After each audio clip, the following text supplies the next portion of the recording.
CEO and President of Pillsbury United Communities, Jenny Stone, CEO of Partner Forces, and Nathan Ryan, co-founder and CEO of Blue Sky Partners. Mr. Ryan will also be serving as today's moderator. Today's topic is securing a food chain, ensuring safe food access. And we'd also like to extend a special thanks to Pillsbury United Communities. Pillsbury United Communities was founded in 1879 as the Bethel Mission, an offshoot of Plymouth Congregational Church. PUC traces their roots to many of the earliest settlement houses here in our city, including Pillsbury House, Unity House, and Wells Memorial House. It is indeed a company very much so rich in its history and roots within our communities. Again, we are very grateful for today's lunch sponsor. No. I see her going. Oh, it's almost. All right. I think we're live. Good afternoon, everybody.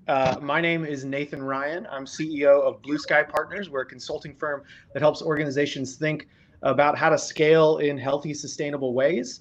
And I'm a city commissioner here in Austin, Texas. And through my work on the commission here in Austin, I've learned just how important food access and equity are, just how unfortunately prevalent food access, food justice issues are, and just how widespread food scarcity is. And I'm really excited about this conversation today with our panelists, Adair Mosley, CEO and President of Pillsbury United Communities, and Jenny Stone, CEO of Partner Forces. We're going to try to cover as much ground as we can in our 30-minute window.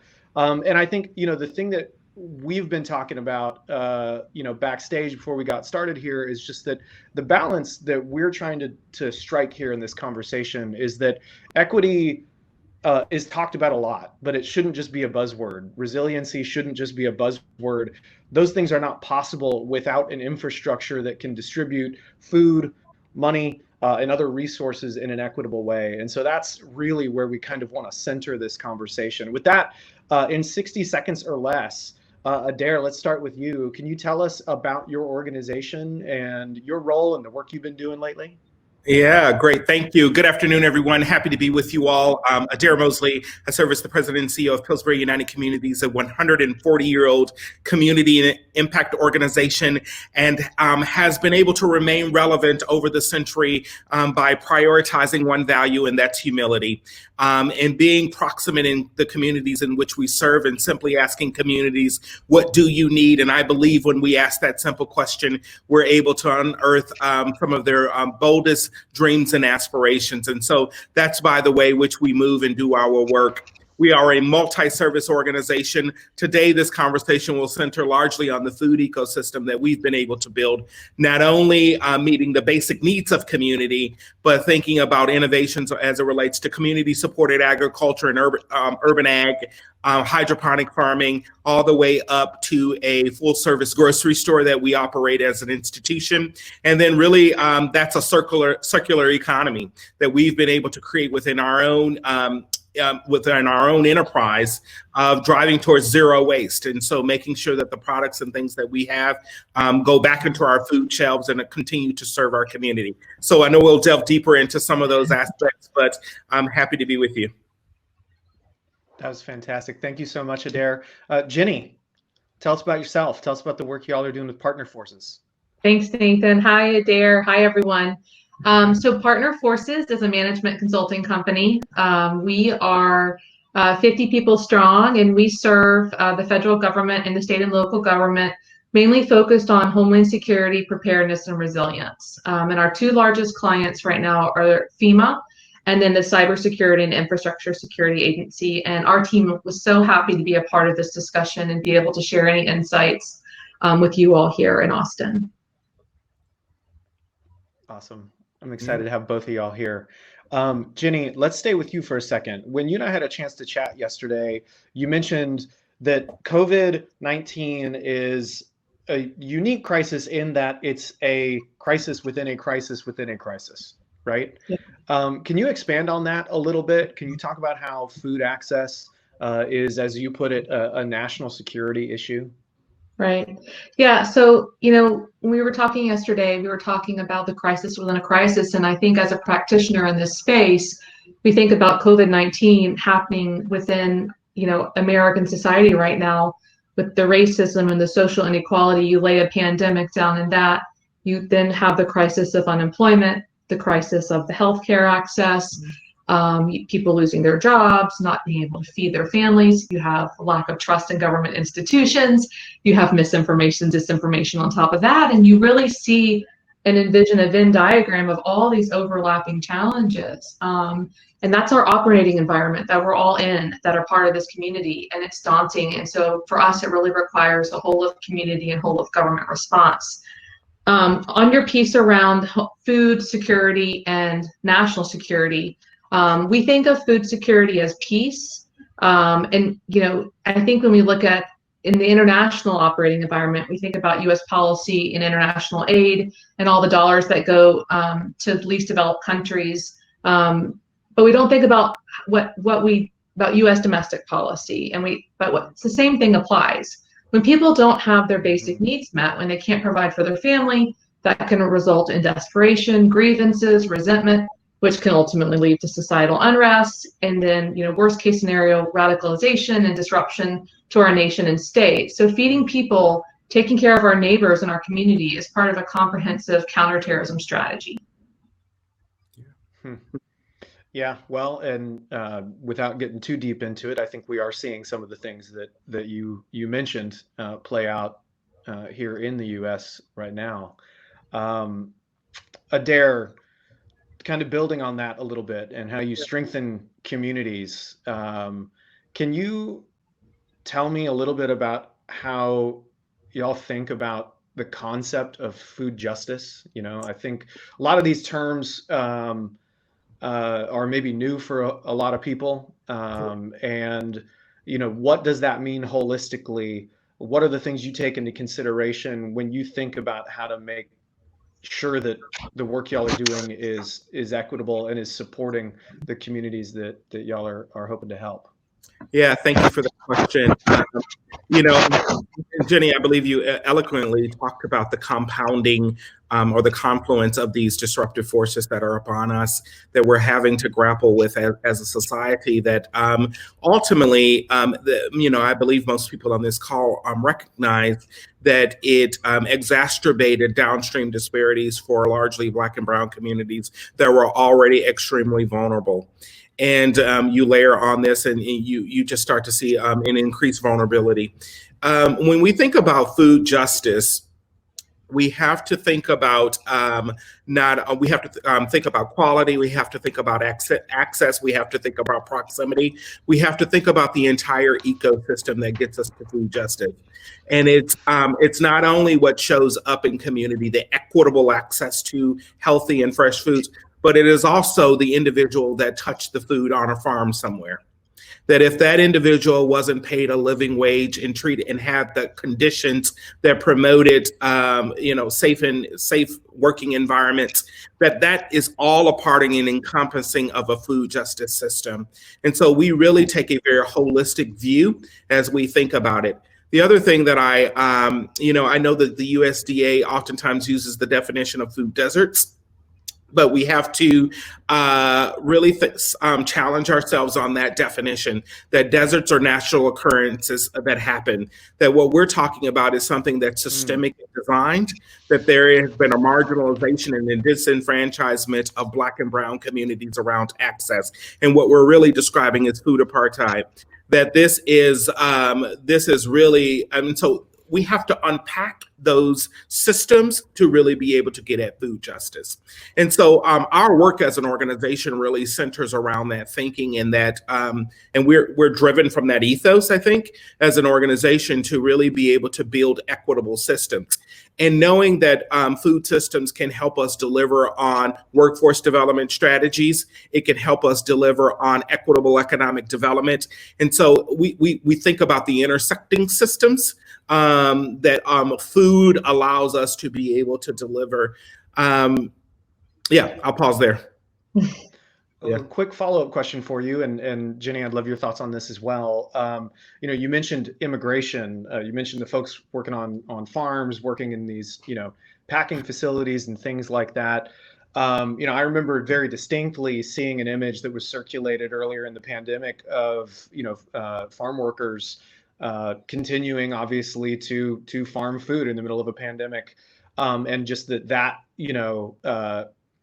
I think for a lot of people who'd been sequestered inside their homes for a really long time, reminded them that, oh yeah, us, talking about how we need to take care of our essential workers Right. shouldn't just be talk, right? And so, I mean, immigration has been another hot button issue over the last few years, but how do we really think about making that sort of worker program, those kinds of worker programs more equitable? And then also, how do we think about that from a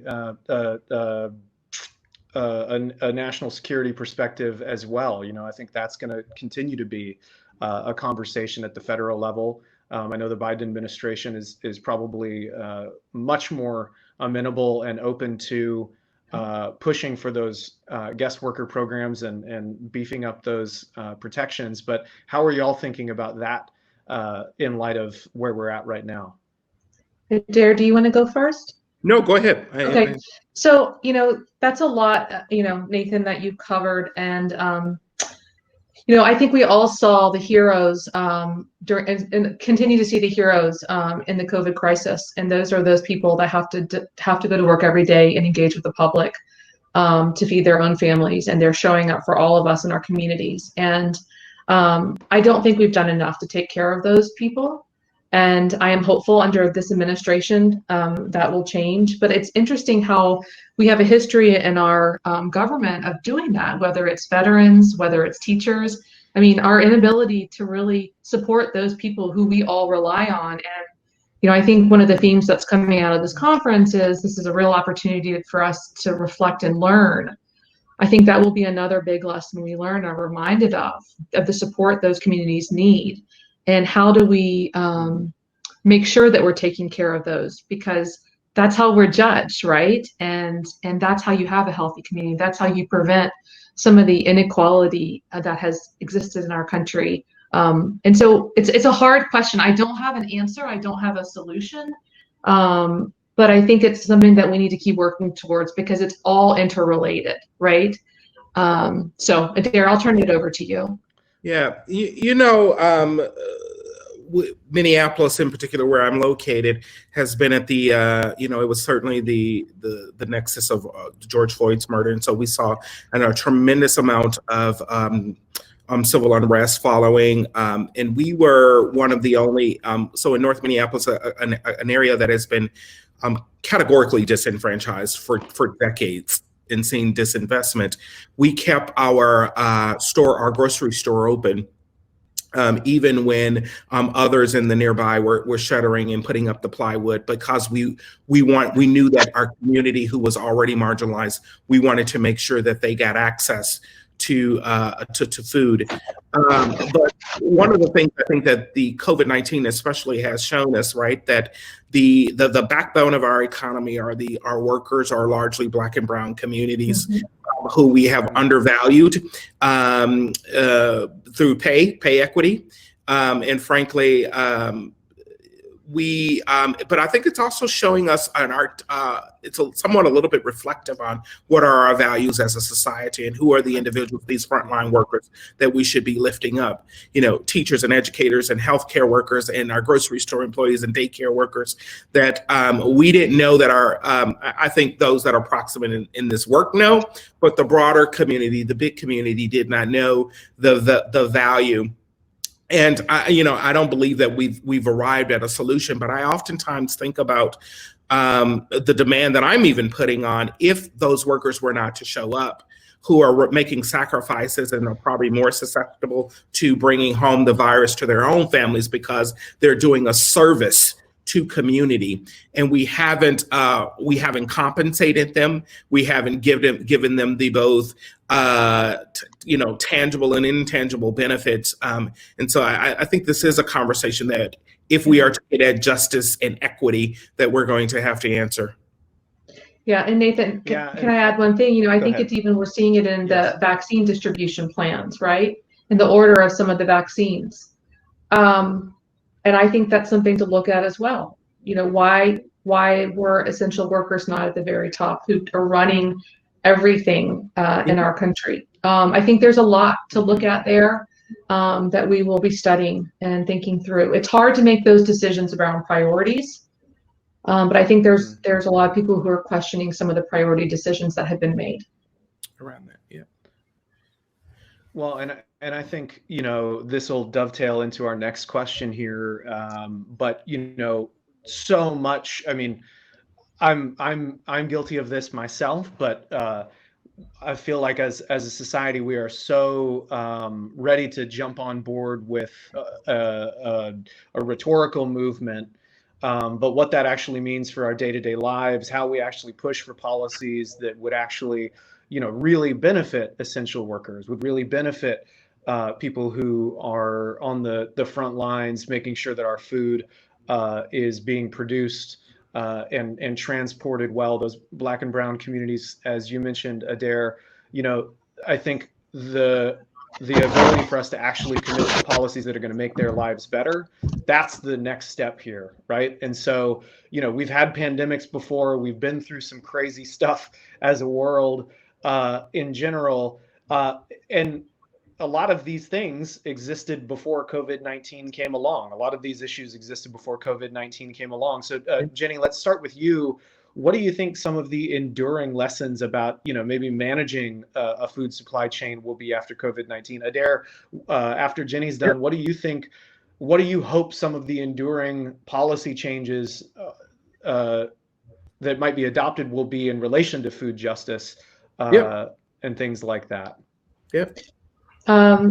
This is a good question. I have a lot, and I'm going to try to be as concise as possible so I don't run over our time. So when we think about what's happening, one of the things that I really reflect on is how good government is in a response mode and how poorly we do in tackling complex issues that we know are potentially on our horizon, but we can't stay disciplined and focused. We just move from shiny object to shiny object. And so we know in the moment, right? We know at this COVID moment, listen to us all talking about the complexity and the interaction. So, let's not quickly turn once we're all able to go back to our normal lives after COVID.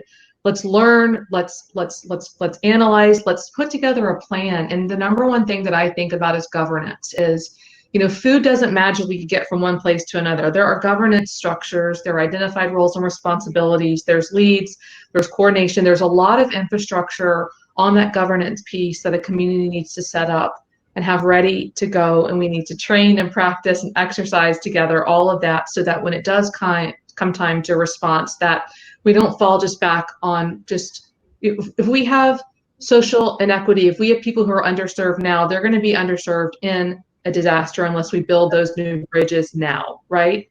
The second piece of it is that it's much harder to create new supply chains in a response. So the government pushed out a bunch of new money and funding during COVID through CARES and others through the supply chains that exist. But perfect example was when we saw farmers and people dumping their products and their milk because they had their supply chain between the farmers and the ranchers and the restaurants were broken. It was so hard then to quickly reconfigure and get that food then to communities and to people in boxes in their homes. And so I think there's a lot to look at those new additional supply chains that need to already be in place to quickly be able to flex.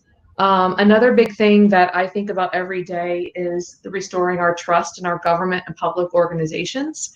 I mean, Adair, George Floyd, so many things. I mean, we have a monumental amount of work to do in that. I don't know the answer.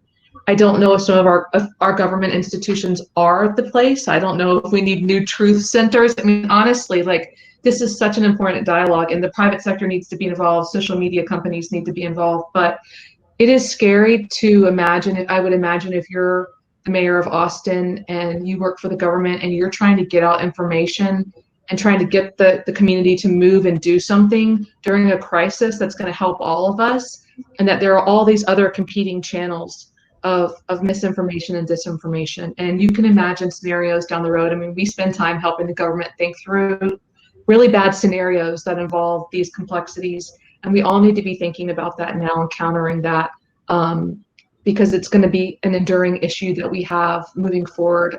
Some people are calling it the biggest homeland security issue we have is the misinformation and disinformation. So those are the things that really pop up in my mind when I think about things to continue working towards that COVID has shown us.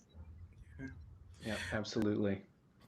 Just wonderful points there, Jenny. One of the things that that we know from experience is that because there was such stress on the supply chain and a demand for more products, actually what we saw was further marginalization in our communities on that. So access actually became a problem that we weren't able to actually, I could get heavily processed things, but when we talked about some of the, healthy eating or fresh fruits, like there was stress on that supply chain. And so what are the ways that we can strengthen that we don't, when we're met with a crisis, that we don't forget about the communities that are already at the margins. And so continuing to be able to strengthen that infrastructure. When I think about the level of enduring change, and I'm hoping with the current administration, we see less of this, but the critical policies that help family stabilization, strengthen communities, how do we actually advocate for more of that, whether we're talking about, SNAP benefits, WIC, other things that we just know have proven strategies to help stabilize families in moments of crises or needs. How do we think about the food infrastructure?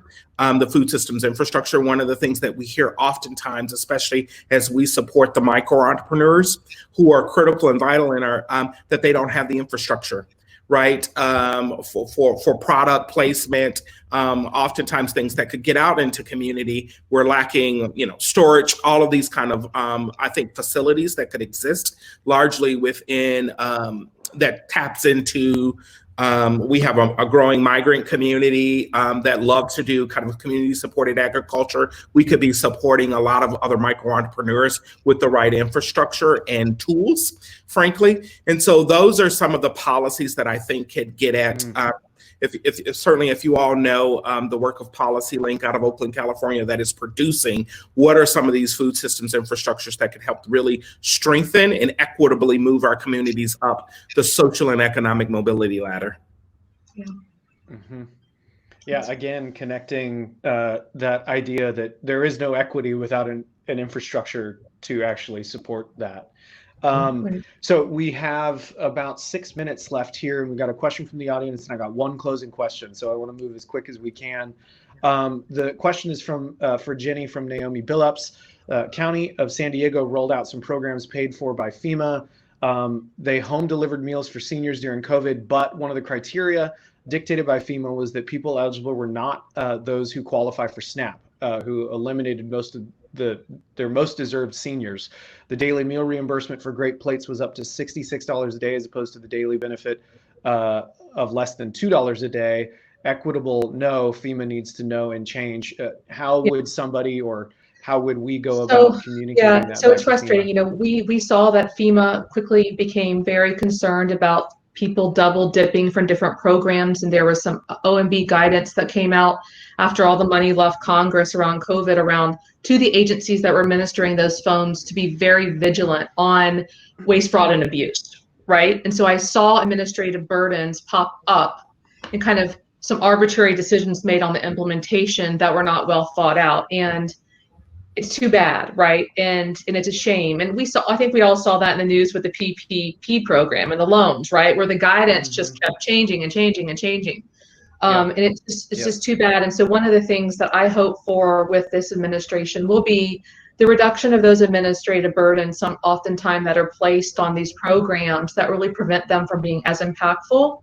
And at least there being mitigation measures in place where, San Diego could then, appeal to FEMA when they identify some of these conflicts and just work through that system. But there really isn't everything that needs to be in place in the federal government to manage that back and forth. And so, yes, we saw a lot of cases where we even saw cases where programs and dollars were still left on the table for PPE for first responders because of the administrative burden for communities to access that, right? And we all know that's still an issue. So there's a lot to look at from an after action standpoint on how the federal government responded to this. Yep, absolutely. I was privy myself to the number of times that PPP changed. You know, we're talking multiple times a day, right? So just everybody's learning on the fly, but that was a lot. So anyway, with the 4 minutes we have left here to close out, what are some resources that organizations who are attending this conference should be aware of, either through your organization, local, federal government, or otherwise, that can help beef up their own either understanding of or their ability to actually handle these challenges logistically in order to make sure that we have a more just food system? Dare, you go first.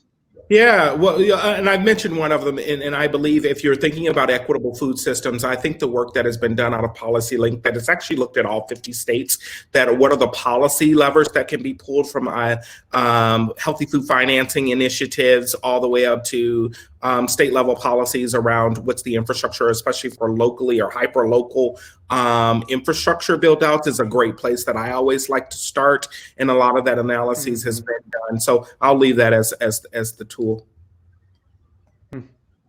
So I'm excited about one of the newer FEMA grant programs. It's called BRIC. It's Building Resilience in Communities. And it's something that Austin and any community around the country can apply for. The BRIC program is focused on building resilience in our community lifelines. It's a list. It's doctrine and FEMA. One of those lifelines is like food and water. And so I think that would be really neat. If I don't know if the city of Austin or Travis County has already applied for one. There's going to be multiple bites at the apple, but I can imagine there being a really neat, pilot or innovation or trial that could come out of ideas that come out of this conference. That's something that Travis County and City of Austin could apply for. So that's something I wanted to put on everyone's radar. Great. That's awesome. In 2 minutes, we got one more question from the audience. Ariel Hamburger asks, if we want to create a more integrated nutrition security system, who do you think at local levels should be leading that effort? Nutrition security system, yeah. That's a hard question. Yeah. I'm going to go ahead and say that that's going to have to be, your kind of food safety boards at your county level, probably your public health departments being involved in things like that, and obviously lobbying city council to make sure that there's some pressure on your local officials to make that happen. But I want to thank everybody for being with us today. Adair Mosley, Jenny Stone, thank you so much. I also want to compliment both of your background games. You guys have great. Are you room rater? Do we get a 10 out of 10? Yeah, y'all both get 10 out of 10. This is real good. Thanks, Nathan. Thanks, Adair. Bye, Thank everybody. you. Bye. All right. Thanks, everybody.